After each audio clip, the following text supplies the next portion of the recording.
Hello and Namaskar. I'm Ram Prakash Chaudhary, a senior clinical embryologist, founder and scientific director at Myri Fertility and IVF. आज हम बात करने वाले हैं कि IVF लैब्स के अंदर आपने टर्म सुना होगा एम्ब्रियोलॉजिस्ट।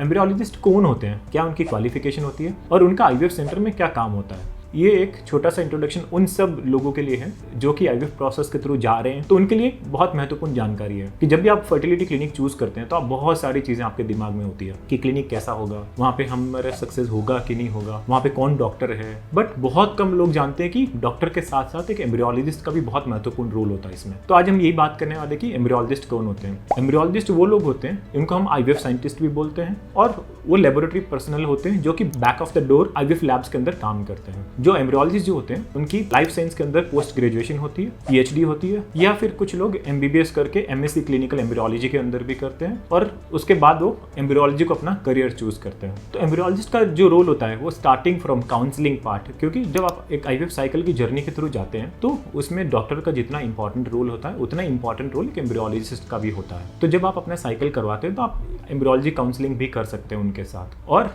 वो लोग आपको एम्ब्रियोज के बारे में बताएंगे, आपकी स्पर्म की हेल्थ कैसी थी, आपके oocyte की हेल्थ कैसी थी, वो अगर प्रोग्रेस कर रहे हैं तो किस तरीके से प्रोग्रेस कर रहे हैं, कितने oocytes मिले हैं, कैसे वो आगे बन रहे हैं, उसके बाद में कौन से दिन पे आपको ट्रांसफर करना चाहिए। वो एम्ब्रियोलॉजिस्ट और क्लिनिशियन के बीच में तालमेल से उनके आपस में इंटरनल डिस्कशंस के बाद में डिसाइड होता है कि हमें कब एम्ब्रियो ट्रांसफर करना चाहिए। वो सारी चीजें वो लोग करते हैं। और कुछ केसेस में जिसमें मदर और फादर को कोई जेनेटिक बीमारी होती है, वो जेनेटिक बीमारी बच्चे में ना हो तो उसके लिए एक स्पेशल टेस्ट होता है PGT, pre implantation genetic testing. तो उसके अंदर एम्ब्रियोलॉजिस्ट जो होते हैं वो उन एम्ब्रियोज की बायोप्सी करते हैं, उसके अंदर से कुछ सेल निकालते हैं, वो सेल निकाल के जेनेटिक लैब को भेजते हैं, फिर वो बताते हैं कि कौन से एम्ब्रियोज नॉर्मल है, कौन से एबनॉर्मल है। अगर आपको इस पूरी प्रोसेस के बारे में समझना तो हम अपने चैनल पे एक और वीडियो आएगा जिसके अंदर हम PGT के बारे में डिटेल में बताएंगे, आप वहाँ पे जाके वो देख सकते हो। तो बात करें तो हम एम्ब्रियोलॉजिस्ट की, वो आपके day to day embryo monitoring, आपके एम्ब्रियोलॉजी समरी बनाने के लिए, आपका oocyte की ग्रेडिंग देखने के लिए, एम्ब्रियो की ग्रेडिंग देखने के लिए और एम्ब्रियो ट्रांसफर के लिए उनका सबसे महत्वपूर्ण रोल होता है। तो ये बात करी हमने एम्ब्रियोलॉजिस्ट कौन होते हैं, क्या करते हैं, उनका क्या काम होता है। अगर आप कुछ जानना चाहते हैं कि IVF में बिहाइंड द डोर्स क्या होता है तो आप हमारे कमेंट सेक्शन में लिख सकते हैं और हम उसके ऊपर आपके लिए वीडियोज़ लेके आएंगे।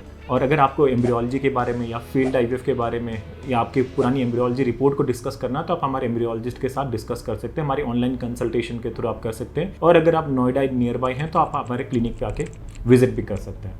बहुत बहुत धन्यवाद, थैंक यू।